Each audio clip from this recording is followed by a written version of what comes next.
ये बासित फोन क्यों नहीं उठा रहा? तुम डायल करती रहो। मम उठा लिया। हेलो बासित। हाँ बासित, मुझे दो। हाँ हेलो। हाँ Basit. Really? Oh my God Basit, मैं तुम्हारा ये एहसान जिंदगी भर नहीं भूलूंगी। हाँ और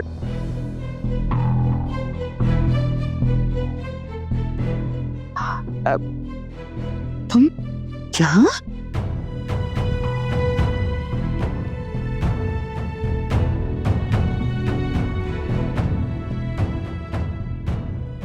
मॉम, मैंने आपको बताया तो था कि मैं आफिया और अयान को लेने जा रहा हूँ। आगे जिंदगी का सा।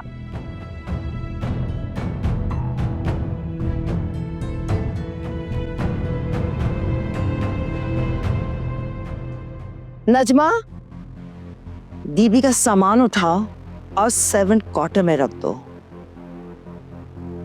मॉम, सर्वेंट क्वार्टर में क्यों? क्योंकि यही थी मेरी शर्त इसके यहाँ आने के लिए। कैसी शर्त? आफिया, वो मैं बताती हूँ। शर्त ये थी कि तुम इस घर में सिर्फ और सिर्फ नौकरानी की हैसियत से रह सकती हो। भूल जाना कि तुम इस घर में कभी बहू बनकर आई थी।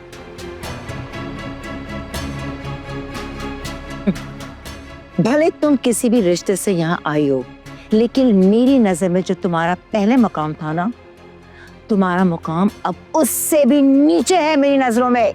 ठीक है, तो आप भी ये अच्छे से समझ लें कि मैं यहाँ खुद नहीं आई, लाई गई। खुद आने और लाने में फर्क होता है। आई होप आप इस फर्क को अच्छे से समझ लेंगी।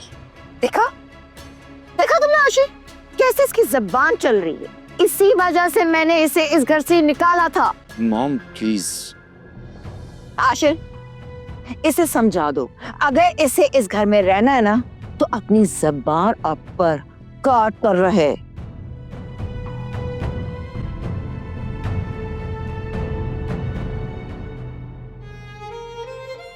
आफिया प्लीज, अच्छा तुम अंदर तो आओ इधर प्लीज। आफिया,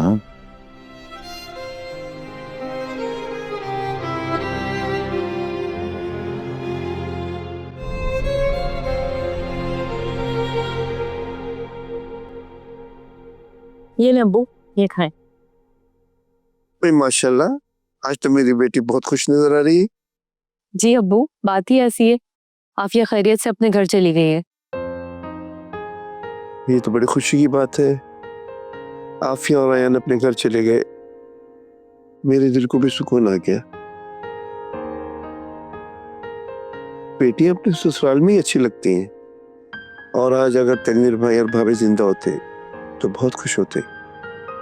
ठीक कह रहे हैं आप, ये रिश्ते भी कितने कमजोर होते हैं ना।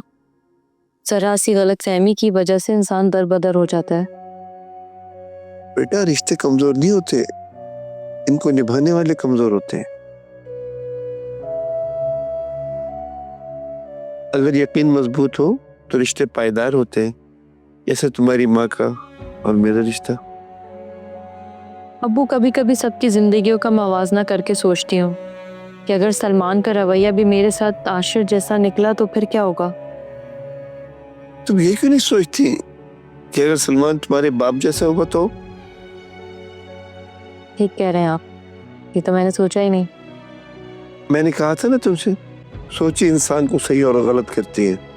खैर छोड़ो इन बातों को, ये बताओ सलमान खैर से पहुंच गया गाँव? जी अब्बू, शाम में ही पहुंच गया था, कह रहा है थोड़ा आराम करके कल जाऊंगा जमीन पर।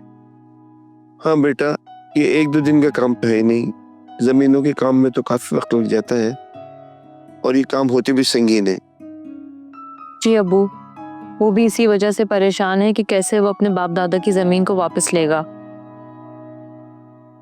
अगर पंचायत ने उसके खिलाफ फैसला कर दिया तो फिर क्या होगा? नहीं बेटा, ऐसा ना सोचो, इंशाअल्लाह अल्लाह उसकी मदद करेगा। और याद रखो, जो हक और सच पे होते हैं उनके साथ कभी गलत नहीं होता। इंशाल्लाह। अच्छा ये एप्पल तो ले आ, खाएं। भाई माशाल्लाह।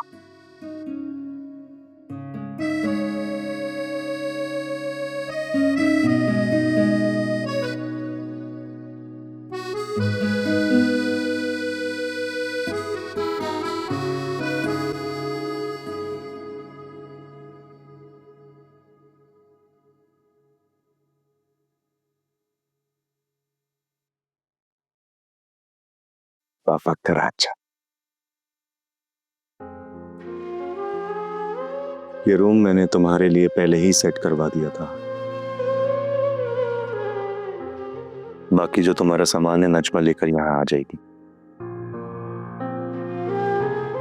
लेकिन आंटी वो नहीं चाहती कि मैं ऐसे किसी भी कमरे में रहूं। और मैं नहीं चाहता था कि मेरा बेटा किसी सर्वेंट रूम में रहे। चलो छुप छुपा कर ही सही, लेकिन अपने बेटे के लिए कुछ तो अच्छा किया तुमने। मुझे कुछ भी छुप छुपा के करने की जरूरत नहीं है आफिया, और ये बात मॉम भी अच्छी तरह जानती है। उन्हें जब पता चलेगा कि मैंने अपने बेटे को इस रूम में शिफ्ट कर दिया है, तो मैं खुद संभालूंगा उन्हें।